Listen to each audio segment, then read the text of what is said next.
अस्सलाम वालेकुम दोस्तों। आज की हमारी वीडियो, जिस तरह हम अपने बर्ड्स की केयर करते हैं इसी तरह दूसरे परिंदों की भी केयर करनी चाहिए। आज की वीडियो में मैं आपको बताऊंगा कि किस तरह छोटे छोटे तरीकों से हम वाइल्ड बर्ड की केयर कर सकते हैं और इसमें हमारा कुछ भी नहीं जाएगा, अलबत्ता उनकी दुआएं हमें जरूर मिलेंगी।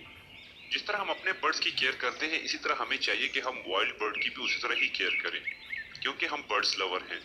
बर्ड्स लवर का मतलब सिर्फ ये नहीं कि आप सिर्फ अपने बर्ड्स की केयर करें या सिर्फ उन बर्ड्स की केयर करें जिससे हमें फायदा मिलता हो, बल्कि इसका मतलब ये है कि हम तमाम उन बर्ड्स की केयर करें जो कि हमारे गिरदोनवा में पाए जाते हैं।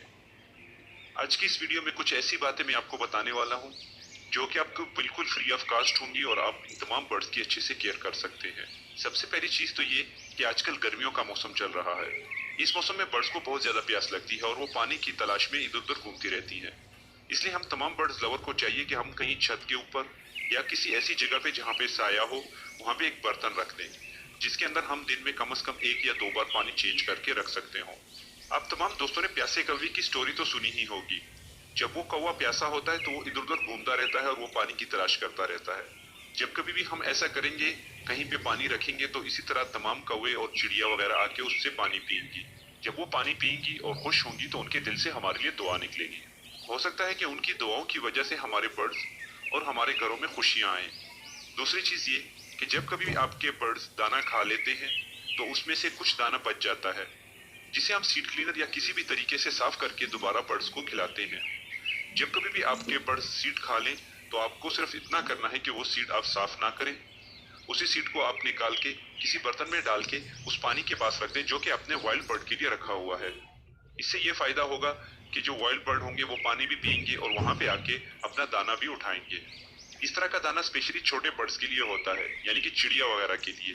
तीसरा तरीका ये कि जब हम घरों में रोटी या चावल वगैरह बनाते हैं तो वो हमसे एक्स्ट्रा हो जाती है जिसे हम फेंक देते हैं। अगरचे ऐसा बिल्कुल नहीं करना चाहिए। जब ये रोटी हमारी जरूरत से ज्यादा हो जाए तो हम इसे भिगोकर इसी पानी के करीब किसी एक बर्तन में रख सकते हैं, क्योंकि बड़े बर्ड्स मिसाल के तौर पे कौवा या मैना वगैरह अगर आते हैं तो वो छोटे दाने को नहीं खाएंगे, वो नरम रोटी को देख के इसे खाएंगे जिससे उनकी खुराक की जरूरत पूरी होगी। क्योंकि जो रोटी आपसे ज्यादा हो जाती है वो मुफ्त है, वो भी आप डाल सकते हैं। और अगर आपके पास रोटी ज्यादा नहीं भी होती तो हर घर में रोटी बनती है। तो हमें चाहिए कि अगर हम अपने बर्ड्स के लिए एक्सपेंसिव मल्टीविटामिन्स और बहुत सारी चीजें लेके आते हैं तो वाइल्ड बर्ड के लिए भी एक रोटी बनाना कोई बड़ी बात नहीं। चौथे नंबर पे, जैसा कि आपको मालूम है कि आजकल बर्ड का ब्रीडिंग सीजन ऑफ हो चुका है, तमाम बर्ड्स को रेस्ट दिया जा रहा है और उनकी मटकियां और बॉक्सेस निकालकर किसी कोने में रख दी गई हैं। इसलिए हमें चाहिए कि हम इन बर्ड्स की मटकियां और बॉक्सेस को उठा के किसी ऐसी जगह पे रखें जहां पे बर्ड्स आते हों, यानी कि वाइल्ड बर्ड आते हों। जैसा कि आपको मालूम है कि आजकल वाइल्ड बर्ड के ब्रीडिंग का सीजन है। आप देखें कि आपको हमेशा चिड़ियों के बच्चे या फिर दूसरे बर्ड्स के बच्चे इन दिनों में मिलते हैं। अक्सर इनके घोंसलों में से आवाजें आ रही होती हैं। तो आपको चाहिए कि जब कभी भी आप ब्रीडिंग सीजन ऑफ करते हैं तो इन मटकियों और बॉक्सेस को उठा के किसी ऐसी जगह पे रख दें जहाँ पे बर्ड्स बआसानी आते हों। वो इसमें घोंसला बनाएंगे और आपके ब्रीडिंग सीजन स्टार्ट होने से पहले पहले उनके बच्चे उड़ के वहां से जा चुके होंगे, यानी कि वो बॉक्सेस आपके लिए दोबारा से फ्री होंगे।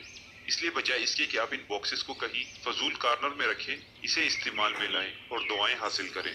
गर्मियों के सीजन में अक्सर ऐसा होता है कि ये बर्ड्स उड़ते हुए गिर जाते हैं या फिर कहीं बैठे हुए अगर इनको पानी ना मिल रहा हो तो ये हीट स्ट्रेस में आके गिर जाते हैं या इन्हें हीट स्ट्रोक हो जाता है। तो अगर आप कहीं देखें कि कोई बर्ड बीमार है या फिर अगर वो जख्मी है तो आपको चाहिए कि आप उस बर्ड को उठा के अपने घर ले आएं और उसकी ट्रीटमेंट करें जैसे कि आप अपने बर्ड्स की ट्रीटमेंट करते हैं। अगर वो बर्ड बीमार है तो एक चीज का ख्याल रखना चाहिए आपको कि आप उसे अपने बर्ड्स के केज में ना छोड़ें। अलबत्ता जो हॉस्पिटल केज आप अपने बर्ड्स के लिए इस्तेमाल करते हैं वही हॉस्पिटल केज आप इस बर्ड के लिए भी इस्तेमाल कर सकते हैं। आप इसे सेपरेट केज में रखें और इसकी ट्रीटमेंट करें। जो भी बीमारी हो उसके हिसाब से आप इसकी ट्रीटमेंट करें तो ये बिल्कुल ठीक हो जाएगा और फिर आप इसे उड़ा सकते हैं, क्योंकि वाइल्ड बर्ड की केयर करना भी हमारा फर्ज है और हमें ये साबित करना है कि हम रियली ही बर्ड्स लवर हैं। ये तो थी आज की वीडियो। उम्मीद करता हूँ कि आपको पसंद आई होगी। इस नए आने वाले दोस्त चैनल को सब्सक्राइब करके बेल का बटन जरूर दबाएं ताकि उनको आने वाली हर वीडियो का नोटिफिकेशन मिल सके। दुआओं में याद रखें। मिलते हैं अगली वीडियो में, तब तक के लिए अल्लाह हाफिज।